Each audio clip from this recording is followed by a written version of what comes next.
চাওক, এই মুহূৰ্তত আমি ক'বই লাগিব যে বিজেপি নেতৃত্বাধীন চৰকাৰখনৰ কাৰ্যকালৰ বৰ্তমান সময়ত ক্ৰমবৰ্ধমান হাৰত অসমৰ সংবাদ মাধ্যম, সাংবাদিক আৰু সংবাদকৰ্মীৰ ওপৰত নিৰ্যাতন চলাই থকা হৈছে।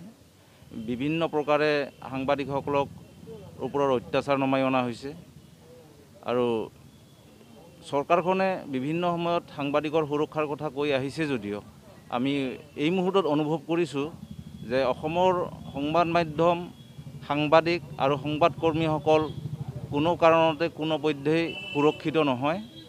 আৰু এই ঘটনা কেইদিনমান পূৰ্বেই তিনিচুকীয়া জিলাৰ কাকপথাৰত সংঘটিত হোৱা পৰাগ কুমাৰ ভূঞাৰ ওপৰত সংঘটিত হোৱা পৰিকল্পিত হত্যাকাণ্ডৰ ঘটনাই প্ৰমাণ কৰি থৈ গৈছে। তদুপৰি যোৱা কেইদিনমান পূৰ্বে অসমীয়া প্ৰতিদিনৰ কামৰূপৰ সাংবাদিক মিলন মহন্তৰ ওপৰতো জুৱাৰী মাফিয়াই আক্ৰমণৰ ঘটনা সংঘটিত কৰিছে।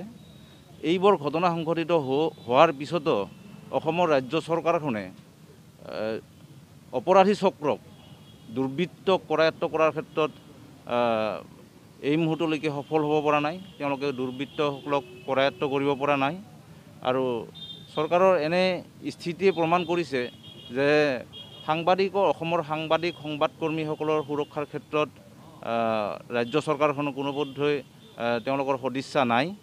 আৰু যাৰ কাৰণে আমি আজি বৃহত্তৰ বঙাইগাঁও প্ৰেছ ক্লাবে জিলাখনৰ বিভিন্ন জাতীয় দল সংগঠনৰ প্ৰতিনিধিক লগত লৈ আমি আজি প্ৰতিবাদ সাব্যস্ত কৰিছোঁ।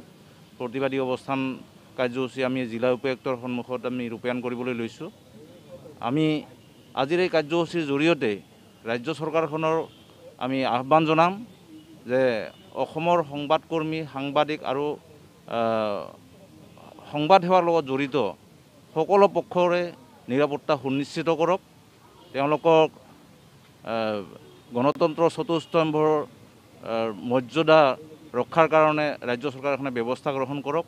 আমি এই দাবী লৈ আজিৰ এই কাৰ্যসূচী ৰূপায়ণ কৰিছোঁ।